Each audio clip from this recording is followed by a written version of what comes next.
Welcome, everybody. This is, I think, a little bit different approach to the typical Code PaLOusa style presentation, in that we've got a panel discussion for you. This is non-traditional paths to a career in software development, or actually, it didn't actually pick up the title I uploaded. Okay, well, that is the original title before I modified it just to non-traditional pathways in technology, because this may not go entirely about software development. But anyway, yeah, so our plan for today is basically we're joined by three panelists who will introduce themselves momentarily. And I will just be kind of moderating the discussion, asking some questions, and also taking questions from the audience, which we'll get to after we get a few introductory questions out of the way. And so, yeah, the goal is just to learn from them about their stories and just kind of hear three different pathways that led into the tech sector through non-traditional pathways. And when I say traditional pathways, basically what we're referring to is a STEM degree in a 4-year or more college route.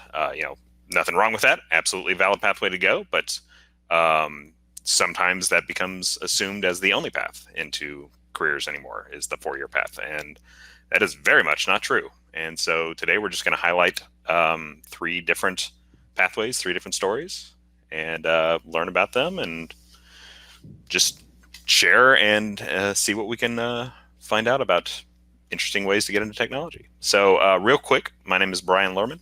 I am the Sector Strategy Coordinator of IT for Kentuckiana Works, which is a nonprofit here in Louisville that does workforce for this city and the surrounding counties.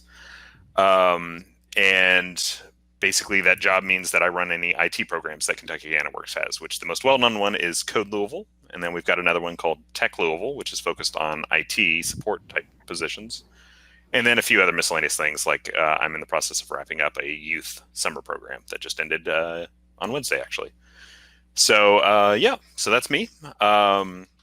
I'll be the moderator, and I do actually have a traditional background. I went to U of L and got a CIS degree.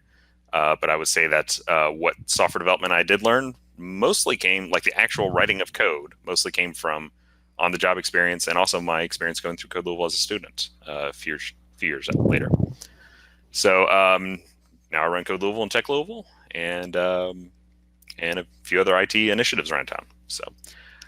So we'll do a quick introduction, and I'll ask you all just to keep it brief because we'll dive into some more details with our first few questions. So we'll start with Melissa, if you could just do a quick introduction. Hi, I'm Melissa. I moved here for Bible college back in 2004 and did not expect to still be here all these years later, but I am. Louisville has that effect, as we were discussing before it started. I took a personality test, a Myers-Briggs personality test. I don't know if any of you guys are into that. It's a broad, loose side hobby of mine. And every time I took that test, it said that an ideal fit for me would be a computer programmer. And I was like, I don't know if I really want to dive in to this, and unless it's I don't want to invest. I don't want to go to college if I don't like it. So I found out about Code Louisville through a friend. That's how I met Brian, and I loved it. It was a great fit, and now I'm working in the field. So that's a short version of me. All right. Thank you. Violet, do you want to go next? Sure. So I'm Violet Skinner. I'm currently the operations manager for both Code and Louisville. I split my time 50-50, sort of, between the two of them. But I have a background in government work and nonprofit work, and also startups in New York City. So I started my work in nonprofits working as being voluntold, as my mom ran a nonprofit. And I eventually became an employee of the nonprofit. Went to college, started off as a computer science major, did not want to take 3 semesters of physics, so I dropped that program and majored in political science. I had the intention of going to law school until I took the LSAT, and the LSAT said, you're not going to law school. So I ended up in a Master of Public Administration program and immediately went into disaster recovery and emergency management after that.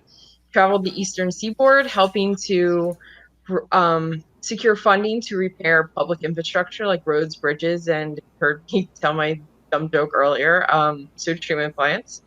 And that's how I ended up in New York City, is because of Sandy. Really started getting involved in the tech scene there through different meetups and organizations like Women Who Code, and just kind of reignited my passions. And that contract came to an end. I was dove headfirst, put myself through product management school, volunteered on a bunch of projects, and came into contact with Code for America and started volunteering with them. Helped to write a Ruby program for volunteer donor management for Women Who Code, and just started up like that. Moved back to Florida, worked for a digital marketing company as a project manager, and learned web development there, kind of on the job, also my own. So then I started up my own web dev shop. Got called back into emergency management for a while, so I went back to do that, and then finally said I'm tired of living in hotels for 3 to 7 months at a time. I want my own place. So I moved back to New York City and fully got ingrained in startups, working in data implementation and project management, and then ended up here in Louisville. So that's my story. Great. Alex, you're up. Hi, I'm Alex Bazushka. I am one half of the game studio Two Scoop Games. We're a local game studio that makes our own games for computer and now console, which is pretty cool. And we also do contract work, so we can do games and apps for clients. All right. So thanks for those intros. And I've got a few questions to start us off that will kind of dive more into that background and how you ended up where you're at. So my first question is, we've got a quick introduction about you, but if there's something you want to highlight about your time before technology, like, what were you doing, your career, if you had a career prior or interest or education, anything prior to you starting to make that leap into technology, just so we can know who you are a little bit better and how you started your journey. Yeah, so I started with, like I said, I moved here for Bible college and ended up meeting my husband there. And we couldn't afford for both of us to go to school. So it was a very convenient reason for me to drop out, because it turns out I'm not a good student. I didn't know that. And if I had to try anything in high school, grades didn't bother. I didn't care. Like, I'll take a B, a C, a D. I don't care. If it's interesting to me, I'll pursue it. And if it's not, that just didn't fit with me. And turns out that doesn't work as well at college. So I was very happy to not have to finish that degree. But even if I had the opportunities, especially in like the Christian circles I run in, for women to get a full-time job in that, are very small. And it's been a huge benefit to me moving into the tech community and being able to be spoken to without any kind of like, condescension isn't exactly the right word, but there's just this feeling in the circles I was in at that time that if somebody thought of me almost as an equal, it was like they thought of themselves as very progressive, and that came across in the way they were talking. And when I went to Code PaLOusa last year, it was like this amazing event for me where people were just talking to me like a human. It was amazing. So they didn't think that they were especially great because they were talking to a woman as somebody who was equal. So thank you, everybody in this community, for that. It was a random side tangent I wasn't expecting to go down. But so that was a little bit what brought me to Louisville. And then I met some friends that had gone through Code PaLOusa and told me about the program. I was able to get in and I really enjoyed it. But before then, I did a lot of retreats. I did a lot of like leading retreats. I would write a lot of curriculum, usually in the religious side of things, and got into the personality test. So I was able to learn a lot of skills about interpersonal connections and how to talk to people, how to look people in the eye, like very simple base level things that, as is the stereotype for people in technology, don't come naturally to me. So it's been a huge asset to me. We're now moving into tech that I don't think if I had started out at 18 doing CIS or some other version of that kind of degree, I don't think I would have learned those skills, and it would definitely change the way I approach even my problem solving now. So that's a little bit of background. Is that sufficient, Brian? And you want me to add anything? No, it's basically whatever you want to share, just so we know a little more about who you were. Cool, thanks. Violet? All right. Yeah, so what I would say is that one thing that's always been ingrained in my career prior to coming into tech is that tech was always a part of it. And I've even said recently that not all companies are tech companies, but all companies have tech. And so there's always a way, if you're interested in making that transition, to volunteer for projects or to do other projects on the side, be it through organizations like Code for America or any sort of these open data portals or programs that are out there. There's a myriad of organizations that are working with those. So there's always a chance on the side, outside of work hours, to volunteer on projects to be able to build your portfolio. But there might always be that opportunity within your company that you don't really realize. So even though I was working disaster management on Hurricane Sandy, word got to the upper management that I was a computer person, and they reached out to me to build a program for them where people were able to check in daily so that we knew where all our field employees were every day. So it was a means to be able to check in, and it was time stamped and everything. It was basically based off, started with Google Forms and then kind of grew from there, so that we would know where the employees are when they started their day, and just to know that they were safe and that they had reported to duty. So it was really great. And if you let it known, especially if you're in a smaller organization, if you're working for a mega corporation, it's probably not as easy. But there's always ways to let it and be known that you are a quote unquote computer person, and to volunteer to be able to build projects. And there's always agencies, government agencies are not. One of the first tech projects I ever built was for the Palm Beach County Health Department. And that was just because I knew the guy in HIV AIDS department and was like, yo, I want to build something. What can I do with you? Let's go out to coffee. Let's just see what I can do. And I built a map that tracked all the free HIV testing sites in Palm Beach County for them. And again, it was got some basis knowledge of data cleaning and different things like that. And I put it in Google Maps. And so there's a lot of ways to be able to get involved. You just kind of have to think a little bit outside of the box and find a way to be able to build that portfolio.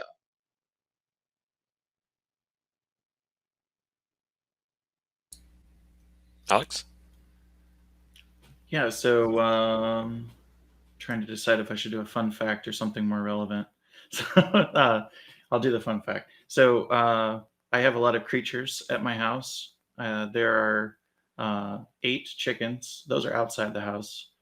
4 cats, a dog, and a baby human. That's all for now. So did you pretty much start tech earlier, teaching yourself tech early on in your career then, or in your life?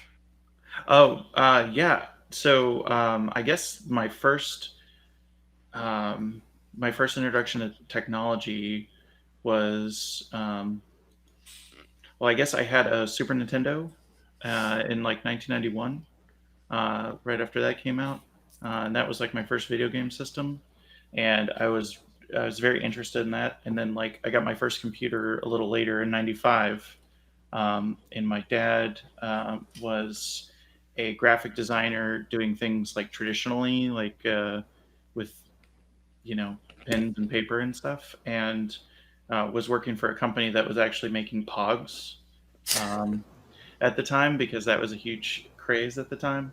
And they got a computer for him to use at work with Photoshop and Illustrator.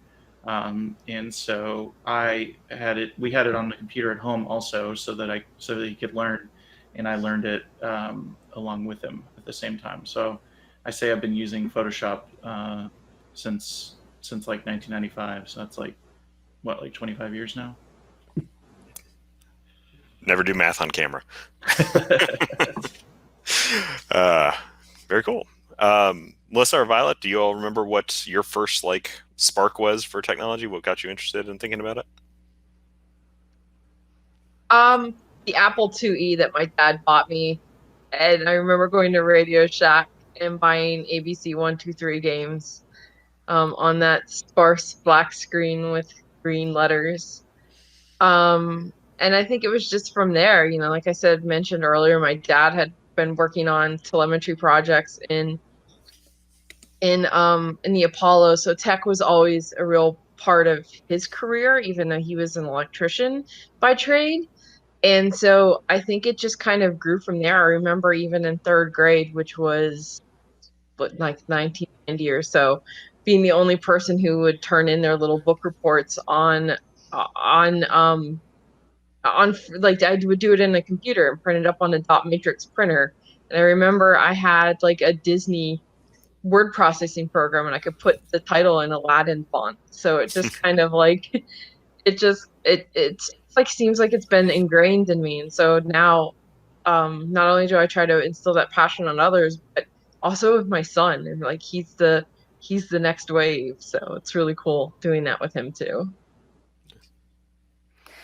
Yeah, it was similar. My dad was an electrical engineer, and so there wasn't like any spark from me that was like, "Oh, I really love this." But my dad is gifted at looking at something, taking something apart, figuring out how to fix it, how to make it better.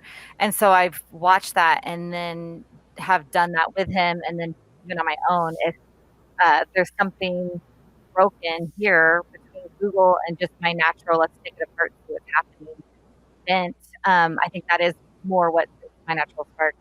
I'll be able to oftentimes fix it. And I think that has translated very well into technology. And I similarly would be the only one in my class that would ask if I could do like a video report and record myself and have all this like stats and then everybody else would do a verbal presentation, but I would have all this really cool like special effects and weird keyboard background music and just trying to bring in more engaging aspects to my life. And that was always really fun for me. And I think that it wasn't very traditional, like what Alex was talking about, like, oh, I'm going to go onto this computer and figure it out. It was more a broader skill set I was learning that has translated very well to technology.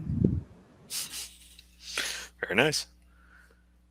All right. Well, so let's start turning our attention more towards the leap into what you would consider your first tech job.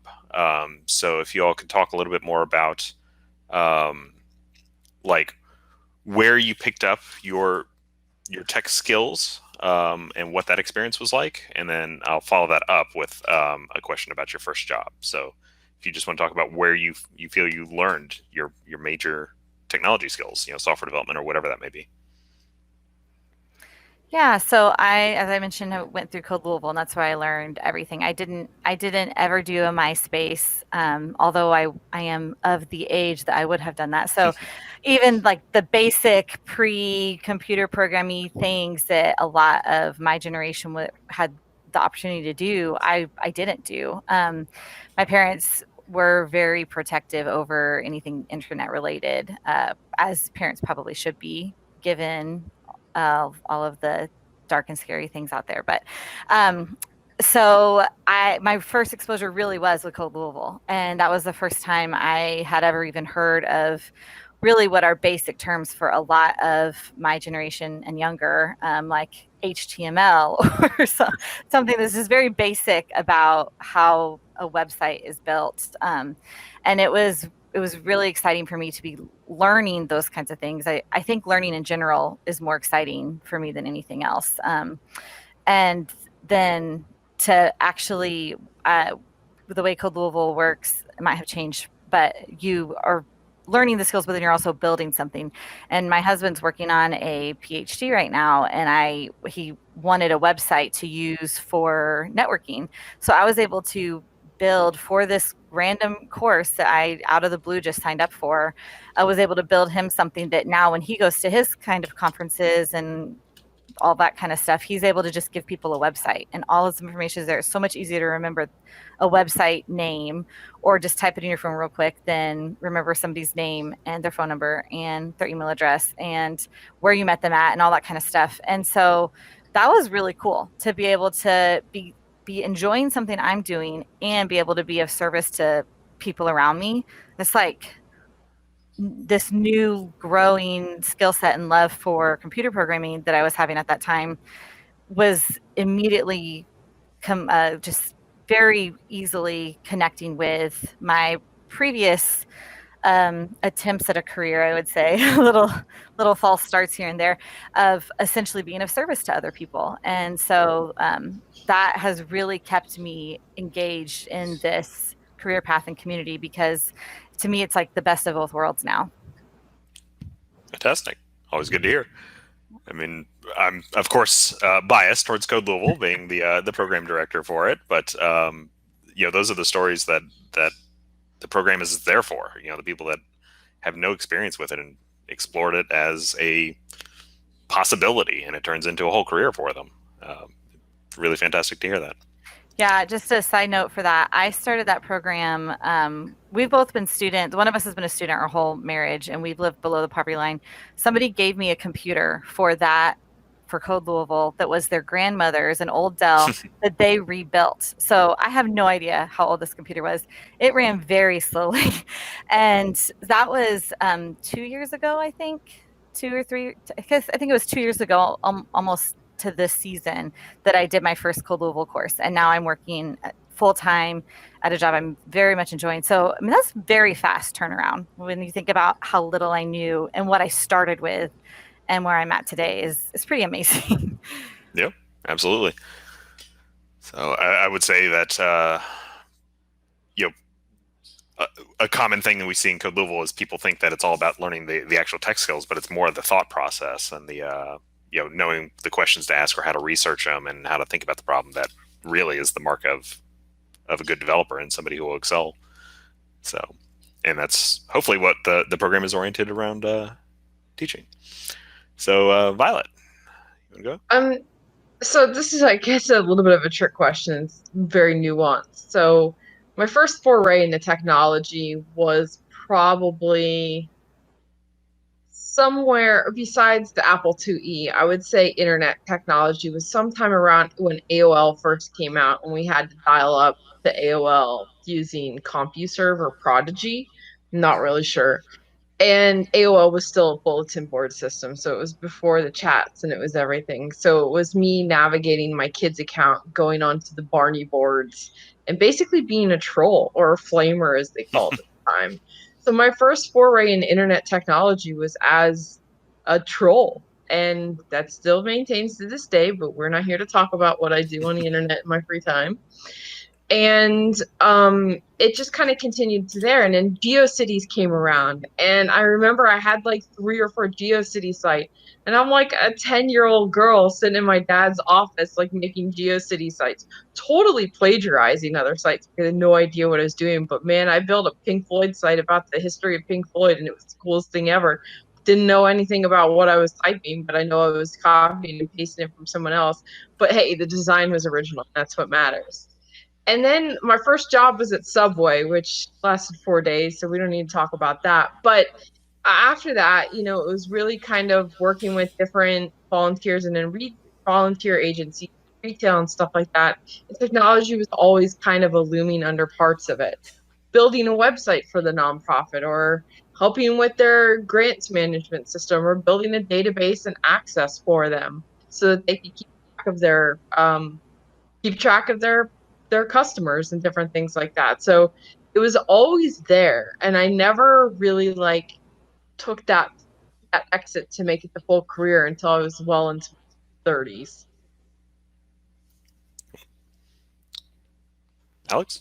Yeah, it's interesting hearing some of this stuff, because it's like GeoCities and all of that stuff really brings me back. I did a lot of that stuff in high school. I actually I had a computer class in high school that I quickly became the teacher's assistant for, because I knew more than the teacher at the time, unfortunately, but it was new stuff. Anyway, I got asked to.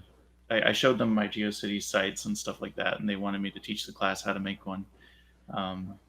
So yeah, that stuff was big. Yeah. All right.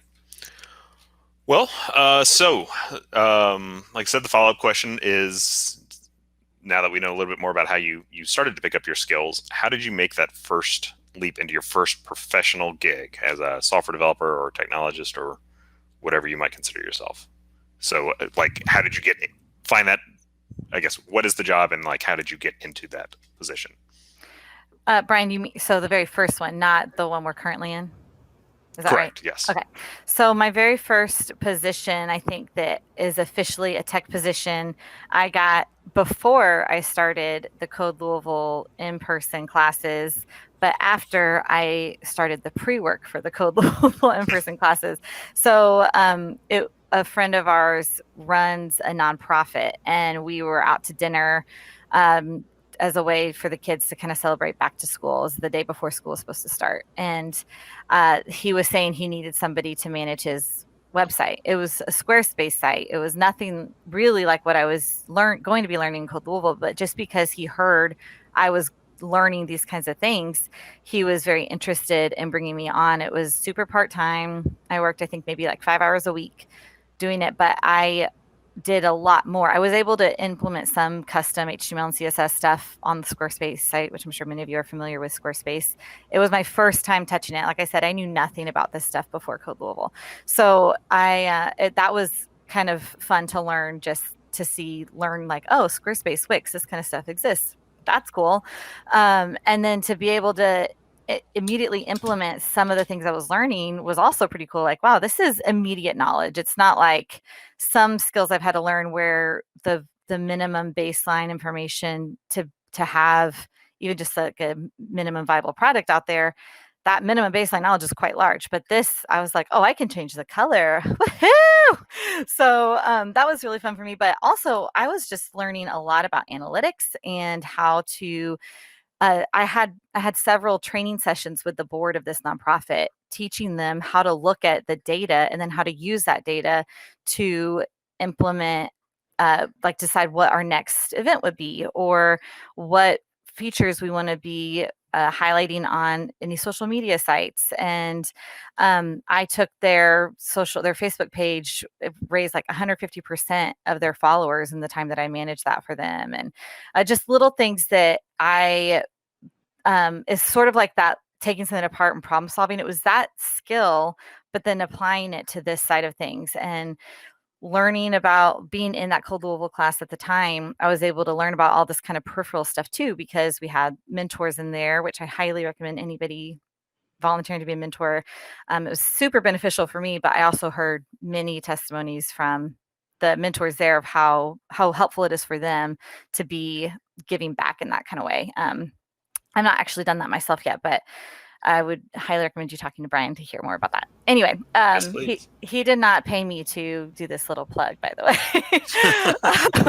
So, but there's all this peripheral conversation happening. People, like what Violet mentioned, most people in that class did not have an official technical job at that time, but there were aspects that were technical. And so I was just able to hear little snippets and then go and do some more research on the side and learn these kinds of things, learn how to use data, learn that data always needs a seat at the table, and then be able to teach that to these board members. And like, these were brand new concepts for me, but because I'm just eager to learn and eager to take stuff apart, see what's in there, see how it's working, what can streamline it. I like to say I basically live my life like running experiments on everything. Like, what will happen if I do this? And let's just see what happens. And oh, that worked great. Or probably shouldn't do that again. So that was my very first official tech job, but it was very hybrid, a lot of different things. But again, being in that nonprofit environment also really furthered a lot of those soft skills for me that I had learned and I was able to put into practice in this hybrid tech-ish type job. So that was my first one. All right. Very cool. Violet or Alexi, whoever. My first tech job was working for a digital marketing company that now does a whole lot of other stuff in the hospitality industry. They're called Sendine, and they are in Boca Raton, Florida. And it was a really cool experience because they worked in a hospitality space, and I worked on their very small web development team as an interactive services coordinator, which just basically meant I was a project manager in training. And they bring people into these positions and train them up to become run actual project or web development process for really large resorts and hotels throughout the world. So I got to touch websites all over the world, and it was really, really cool. And one of the portfolios of sites that we ran were for Trump golf clubs. So that was the first time I really learned about DDoS attacks, because it was around about the time that he was starting to run for president. Sendine was also later in the news, I found out by watching Rachel Maddow one night, because those DDoS attacks were actually coming from Russia, and some of the Trump's organization's data was stored on Sendine servers. So that was kind of fun to learn about. And then it was like right there underneath my nose the whole time, and I never knew. But it was a really cool job. I found out about it on Craigslist. Um, I don't recommend going to Craigslist for jobs necessarily now, unless you're looking for some freelance work, because it can be a really great place to pick up freelance work because it's cheap to post jobs there. Um, but other than that, like, I just applied, and I made my resume just really highlight the little tech projects that I did here and there to show that I had some sort of tech experience, and then just kind of learned it from there. I learned a lot about the basics of web design and content, and we all had to get certified in Google Analytics, so I got to learn that side of it too. SEO optimization, all those things that go into making a great website, especially if you're talking about e-commerce. So my second job in tech was actually working for a web development firm that specialized in Shopify and e-commerce. So, and then my third job in tech was pretty much e-commerce / data company for a company that made websites to be able to sell alcohol beverages. So that's kind of how that goes. So if I had a specialty, it would definitely be in probably e-commerce, if you really want to go that way. And then I'm starting up my own e-commerce site by selling, for who those who miss it, wrestling figures. So that's a thing. So yeah, so I would just say jobs can be found in on very strange places. You just got to keep looking. Make sure your resume highlights whatever side gigs you've done or whatever little side projects you've done. And I'm also an advocate of having a portfolio website, be it on GitHub Pages or just go buy a domain. You can go to oneandone.com and get a domain for $1.17 for the first year. And, make it a catchy little thing. My website's hireviolet.com. It's very out of date, but, it's catchy. Hire Violet. That's awesome. Yeah, my it's a little tricky to trace back my first tech job because I've kind of just been doing this kind of stuff for a long time. But I guess my first professional thing that I got paid for was doing web and graphic design freelance. Like, I can't remember if it was during high school or after high school, but I did that pretty early on, and I did that for a few years after high school too. The first job where I worked for somebody else's company was a small startup. I actually met some people at a 2600 meeting, which is like a hacker thing. And I worked for like this small startup that was doing this thing called vid frames, and it was this is in the early 2000s. It must have been right after YouTube came out, so it had to be like 2006, 7, something like that. Where they would make these like image frames that would go around YouTube videos that you can embed a YouTube video on your site and have some kind of like custom frame around it. And it seems kind of silly now, but at the time that was what I was working on. And for that job, I had to basically one of the requirements was knowing CSS, and I didn't know anything about CSS before that job. And so I before the first day of my job, I like crammed learning as much CSS stuff as I could the night before, and as much stuff as I could find online, because previously I had been using different like page builder kind of things, like at the time probably Dreamweaver, but before that like Adobe Go Live and stuff like that. And before that I was using Flash to make websites, which is kind of shows it's a kind of a dated way of doing that. but anyway, yeah. So that was a small startup that folded pretty quick, and then I was doing freelance again, and my first like stable job um, was actually from a local company here many years later. Um, that was a dentist, like a company that owned dentist offices, and I got hired on because I knew computer repair, and so I got hired on the team that did like the going out and fixing the computers. And then I knew that they also had a team that did web development, and I wanted to kind of like get my foot in the door. And I knew that I knew somebody who worked there, and that's how I got the job, basically. So that's a big thing that that needs to be talked about too. Is like having the skills or even having a degree sometimes doesn't mean much. There's another component to that, which is like knowing the right people or getting like having a way to get your foot in the door. Because a lot of times with sending out applications and things for me, it just didn't work. And having having your resume is great. But if you have your resume and you know somebody that works at the place, that's that's like a way bigger chance of you getting involved and getting your foot in the door. So it's not to say that's always possible, but if you're always talking about the things that you're passionate about with people that uh, just with everybody, honestly, things could come up from people that you know.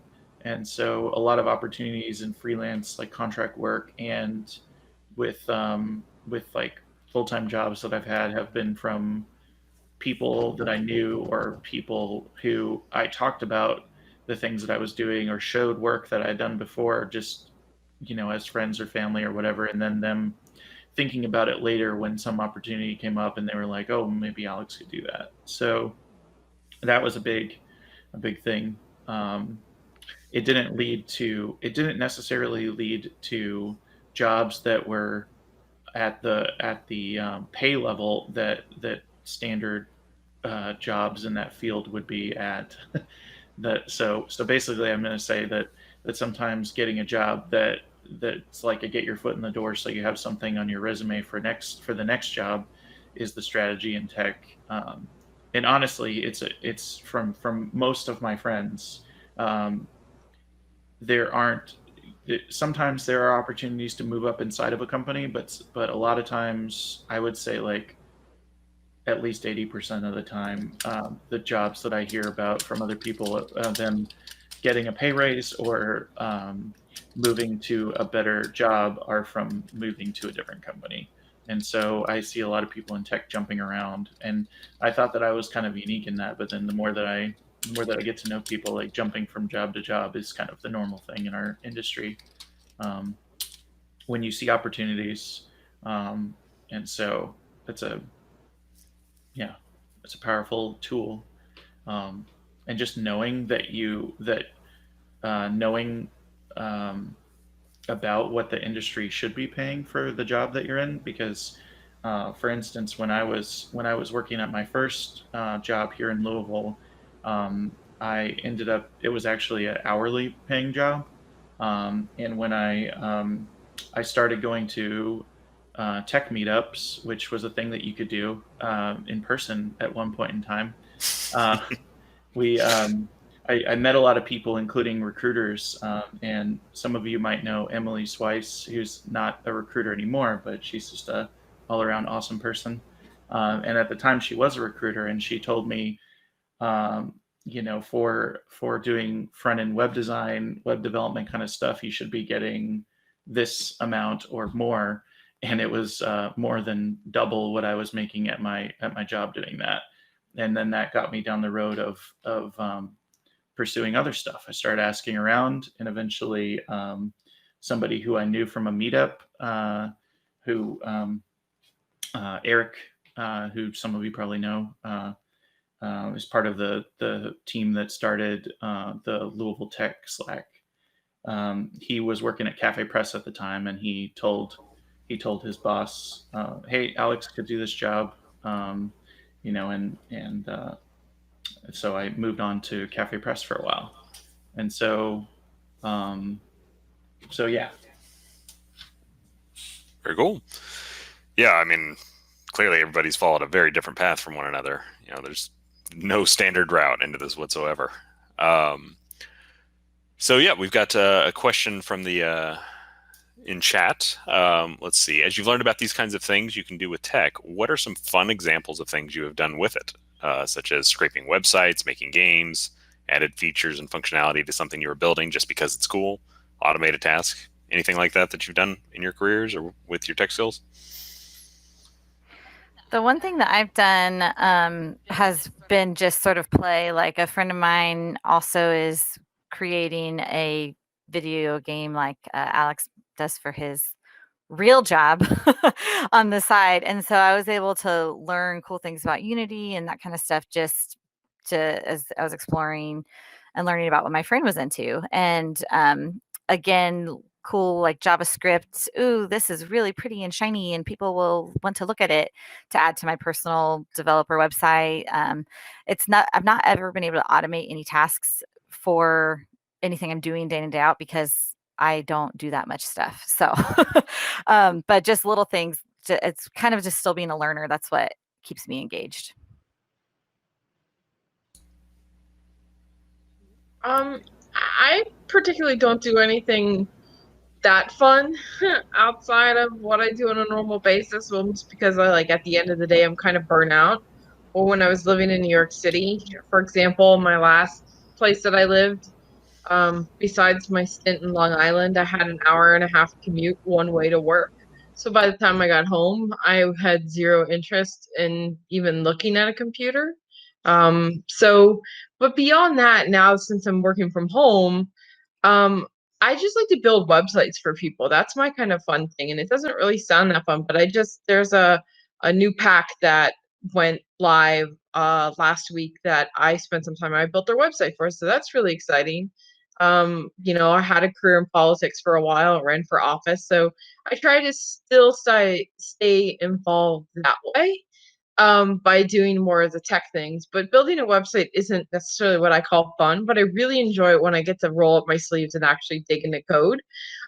More recently, reviewing projects for Code PaLOusa graduate or potential graduates, that was pretty fun getting to see how everyone else does things and kind of trying to pick their brain through their code.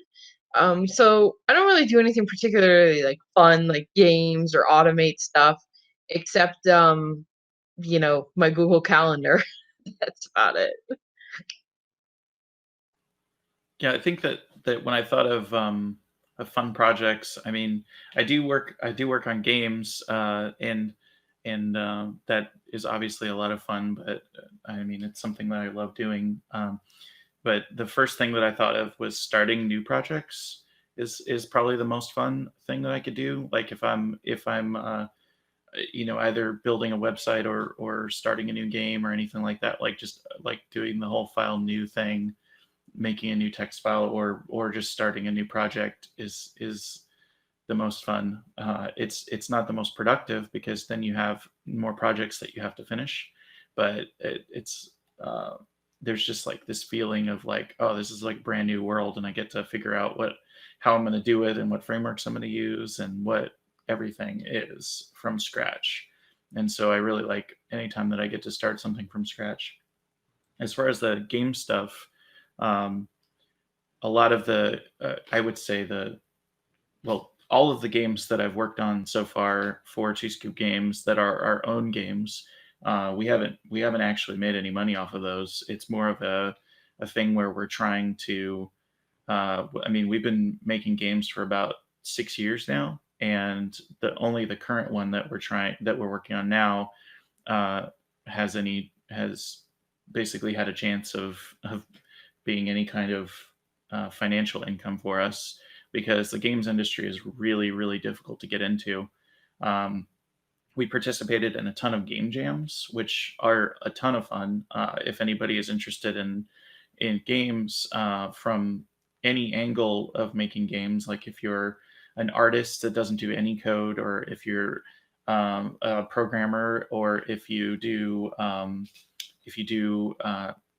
sound, music, story, anything like that, you can get involved in game jams, and they are similar to like the 48-hour film festivals, where you have a set amount of time to complete a game based on a theme. And so you join a team. Some of them are solo, but I recommend trying the team ones because you can kind of just do the parts that you're interested in. And they give you a theme like Connected Worlds or You Are the Monster or something like that. And then you build a new game from scratch based on that. And many of them have like very, very lax rules. Like you can use any engine, anything that you want. You could even make a card game, physical card game. So I'd really recommend, like, if anybody is interested in just like a fun weekend activity, to try doing one of those, especially when things are back to normal and we can have like in-person events. Game jams are really fun because you're with the ones that we run at Louisville Makes Games, which is the nonprofit that we started. We do them in person and everybody hangs out, and you're sitting at a table with your teammates, and so those are probably the most fun projects that I do.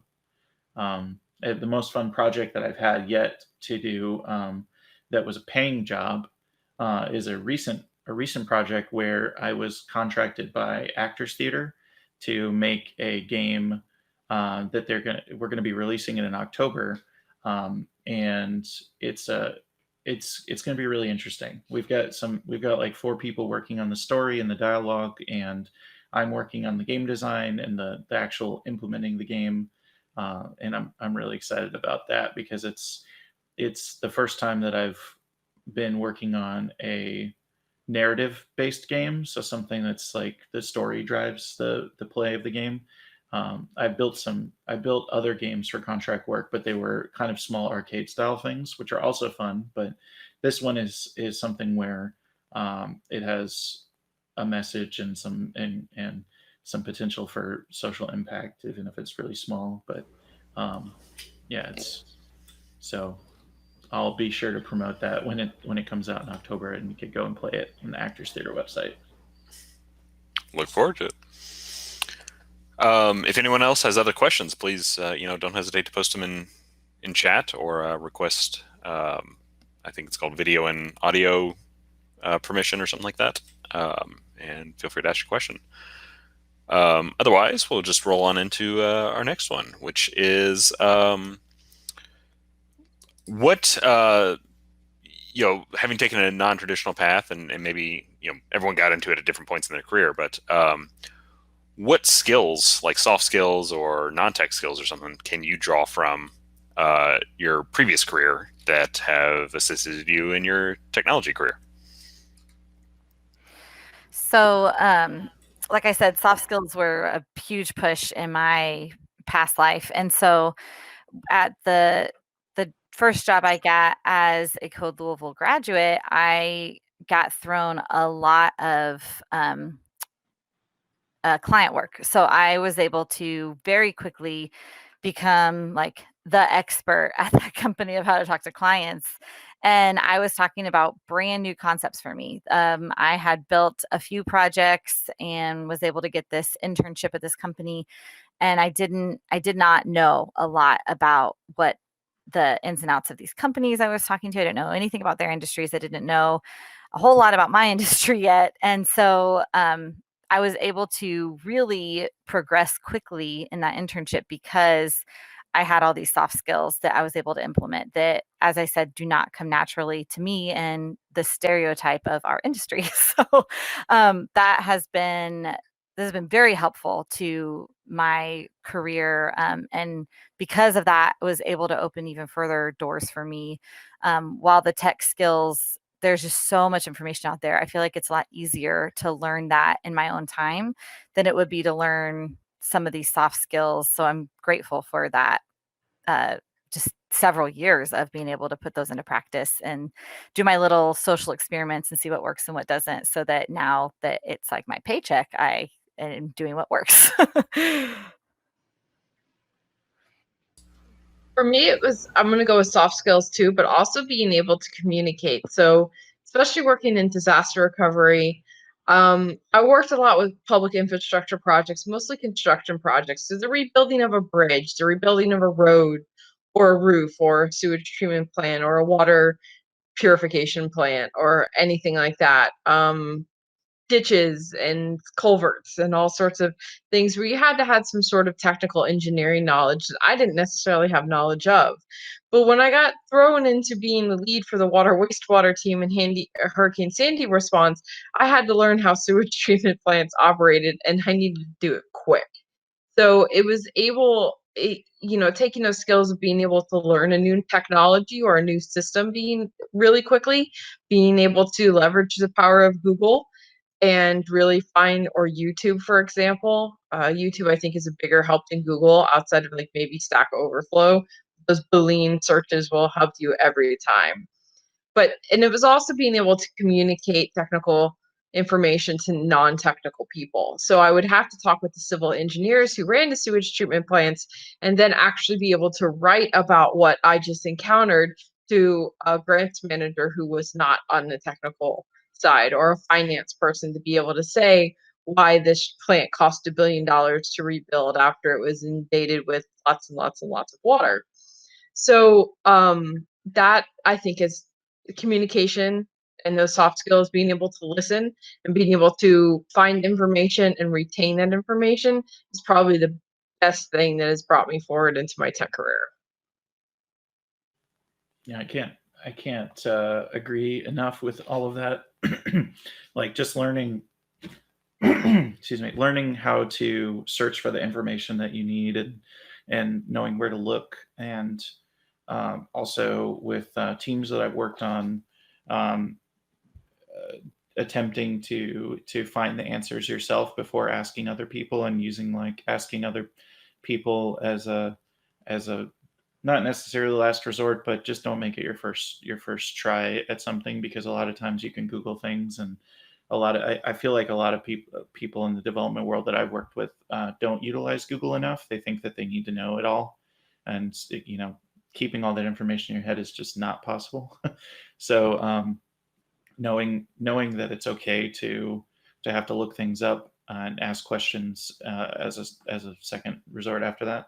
And then the soft skills and communication stuff, I mean, it's so vital in any job. And for me, it's super important because I run my own business where I'm doing contract work for clients. And so if I don't talk to people, if I don't try to make new connections and try to reach out to potential clients, I'm not going to get any work. And then there's nobody else that's going to be doing it for me, because our company is 2 people. So basically, the soft skills and the Dave in the chat mentioned improv, and I haven't actually done formal improv, but I know like the basic principle of like yes and that's really important to remember. It sounds kind of corny when you first talk about it, but it's like super helpful to when you're having a conversation. Me and Eric, my partner that I work on games with, and sometimes contract work stuff, whenever we're having a discussion, I try to keep that in mind, because one of us will have an idea, and if he has an idea and I don't think that it'll work, rather than shooting somebody down, if you start saying, no, I don't think that'll work, and this is why, it kind of ends the conversation. But if you use yes and, you can do it in a way like somebody has an idea, and then you say we could do that, and here's what I like about that, but maybe we could do it this way too, and you kind of have another option. It keeps the conversation going. So yeah, I think that all that stuff is super important. And you can know all the code, you can be this amazing developer who can can create anything with code, but if you don't have the soft skills to talk with a team and work with other people, and understand the requirements from who you're trying to build this thing for, then it's not really going to matter, because you could be building some amazing piece of software, but it's not going to suit the needs. And so understanding people is really important. Great. So we've got 5 minutes left, and I didn't see any other questions in chat. So what we'll do is we'll give each of you just a shot at any last words you might want to share, which that could be anything you want, but that could be a final parting tip for somebody trying to get into tech, something you wanted to talk about, didn't get a chance today, or if you just want to plug something. So, whether, Melissa, you want to plug your Code PaLOusa's talk or whatever the case may be. So, yep. If y'all just have any final parting words for the group. Oh, and also I will say, if you want to connect with anybody, maybe post your LinkedIn in chat or something like that, and we can all link in and stay in touch. Yeah. Thank you, everybody, for giving us your time today. I've appreciated all the interaction in the comments. That's been fun, and seeing so many people watching us today. It's been nice. I do have a talk coming up later today. I think it's at 1:30, whenever that first afternoon session is. It's on how to talk to clients. So that was something I was able to really dive deep into in my last position, and learned a lot from the company there that I'm hoping to share with others. And in addition to that, I left that company to pursue a more strictly development position because that's the skills I wanted to grow. But I could have easily gone that route, gone into project management. I was looking into taking some project management courses and looking into what I needed to do to even get a PMP. And so there's lots of options to get into technology without having to actually code or having to actually fix computers. And like I said, it's a surprising good fit for me. I did not know that it was going to be that way. So I think I could have been just as happy doing one of these. Violet used the term before, tech adjacent careers. And so, yeah, I think that there's a lot of ways to do tech, and it doesn't have to be the obvious one. Right. I love being tech adjacent. As much as I do web development, I don't do web development on the side. I maybe do like 2 or 3 projects a year and then fiddle with things on my own. I don't like coding that much. I can never do it 40 plus hours a week. I don't want to do it 40 hours a week. I like doing the creative side of things. I like figuring out problems from like a grander scale. So project management, and I specifically love product management. It's a really great thing where you get to take a little bit of UX, a little bit of analytics, a little bit of growth aspects and marketing and the dev side, as well as both front end and back end. It's a little bit of everything, and I think that's where I really love. If I ever leave this job, it's probably going to go back into product management or somewhere in the project management side for like a marketing company. Or I'm just going to end up, I don't know, just doing penetration testing for bug bounties. I don't know. We never know. Maybe my wrestling figure company will take off and I'll become a millionaire. That's not going to happen either. But I don't know. So just kind of like follow your passion and follow your heart. Tech is in everything nowadays. So if you really love gaming, follow your passion and go with gaming. If you really love politics, there's on both sides of the aisle, and even all the aisles that are in between, there's plenty of places to find passion. If you love to help people, civic tech is there.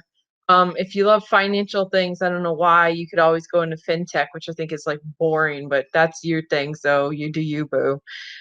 So there's so many options of technology. Just kind of like follow your heart and follow your passion, and it will lead you there.